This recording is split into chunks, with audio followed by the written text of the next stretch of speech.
नमस्कार मैत्रिणींनो, मी Jayashree home kitchen मध्ये तुमचं स्वागत आहे। आज आपण बघणार आहोत सुके लाल गुलाबजामुन कसे बनवायचे ते। अतिशय सोपी रेसिपी आहे। तर त्यासाठी लागणारे साहित्य बघूया। तर इथे एक वाटी मी तांदूळ घेतलेला आहे। हा तांदूळ रायसेनचा आहे। तुमच्या घरी जे अवेलेबल असेल ते तुम्ही वापरू शकता। आणि पाव वाटी घेतलेली आहे उडदाची डाळ। तर ही स्वच्छ धुवून आपल्याला 3 ते 4 तास भिजवत घालायची आहे। तर स्वच्छ धुवून घेऊया। तर ही तांदूळ आणि डाळ स्वच्छपैकी मी 3 पाण्याने धुवून घेतलेली आहे। तर आता हे 3 तासासाठी आपल्याला भिजवत घालायची आहे। तर छानपैकी अशी 3 तासासाठी आपण भिजवत घालूया।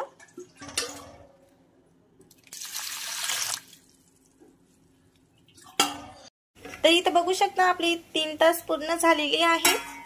आणि आपण हे आता पाणी निथळून मिक्सरच्या भांड्यामधून छान असं बारीकसर दळून घेणार आहोत। तर पाण्याचा कमीत कमी वापर करून हे छानपैकी असं दळून घ्यायचं आहे। तर छान अशी आपण याची पेस्ट बनवून घेऊया। तर छानपैकी आपली पेस्ट मिक्सरच्या भांड्यामध्ये काढून झालेली आहे। तर इथे बघू शकता तुम्ही। आणि यामध्ये मी 2 ते 3 चमचे पाण्याचा वापर केलेला आहे। तर पाण्याचा वापर यामध्ये तर इथे बघू शकता तुम्ही असं घट्टसर मस्त पीठ दळून झालेलं आहे। तर हे आपण आता 2 मिनिटं बाजूलाच ठेवूया।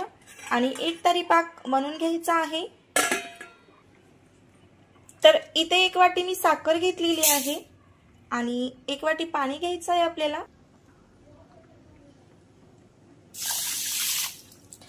आणि छानपैकी असा आपल्याला एक तरी पाक बनवून घ्यायचा आहे। तर इथे मी छानपैकी असा एक तरी पाक बनवून घेत आहे।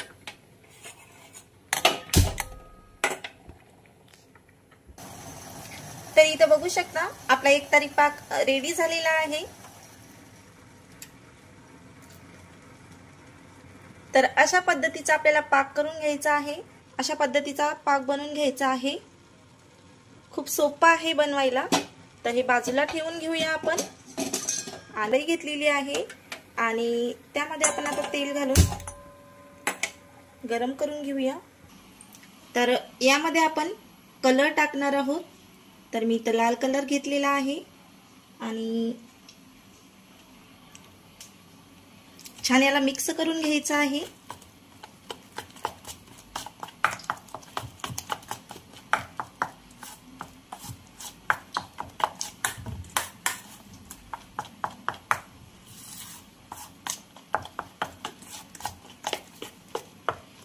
आणि यामध्ये 1 चमच आपल्याला बेकिंग पावडर घालायची आहे। तर 1 चमच आपण बेकिंग पावडर घालून घेऊया। तर इथे बघू शकता इथे मी 1 चमच बेकिंग पावडर घेतलेली आहे। आणि लगेच गुलाबजामुन बनवायला सुरुवात करायची आहे। तर तेल सुद्धा आपलं छानपैकी तापलेलंच आहे।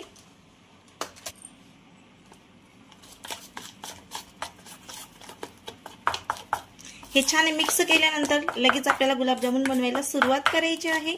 तर मिक्स करून घेऊया। तर आता गुलाबजामुन तळायला सुरुवात करूया।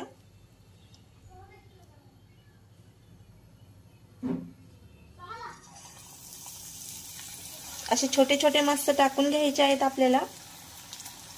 तुम्ही तुमच्या आवडीनुसार मला मोठे आवडत असल्यास मोठे सुद्धा टाकू शकता।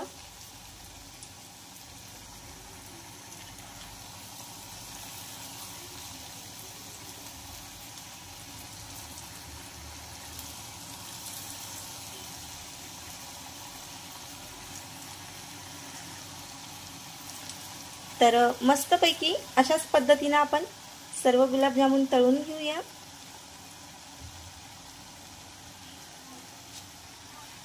तर इथं बघू शकता तुम्ही मस्त कलर सुद्धा आलेला आहे।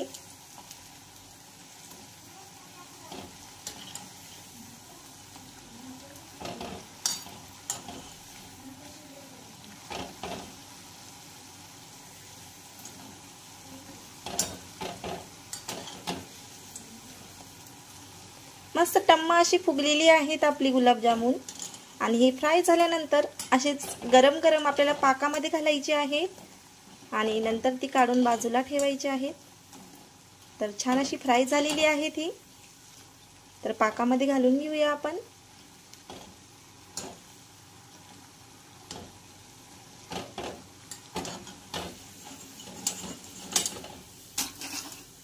बघा एकदम छान असा कलर आलेला आहे आणि असंच आता गरम गरम पाकामध्ये घालायचे आहेत आणि नंतर भिजल्यानंतर काढून घ्यायचे आहेत। तर अशा पद्धतीने आपण सर्व गुलाबजामुन बनवून घेऊया। तर इथं बघू शकता सर्व गुलाबजामुन आपले तळून झालेले आहेत आणि हे मी पाकामध्ये ट्रान्सफर केलेली आहेत। तर याला आपण 10 मिनिटं असं सोडून देऊया यावर झाकण ठेवून आणि 10 मिनिटांनंतर बघूया आपले गुलाबजामुन कसे झालेले आहेत ते। तर इथं बघू शकता 10 मिनिटं झालेली आहेत आणि गुलाबजामुन आपले अतिशय असे छान फुललेले आहेत पाकामध्ये। तर एका प्लेटमध्ये आपण ट्रान्सफर करून घेऊया। तर रेडी आहेत आपले लाल सुके गुलाबजामुन। तर कशी वाटली मग तुम्हाला रेसिपी नक्की कमेंट करून सांगा। आता यावर आपल्याला थोडीशी साखर भुरभुरायची आहे।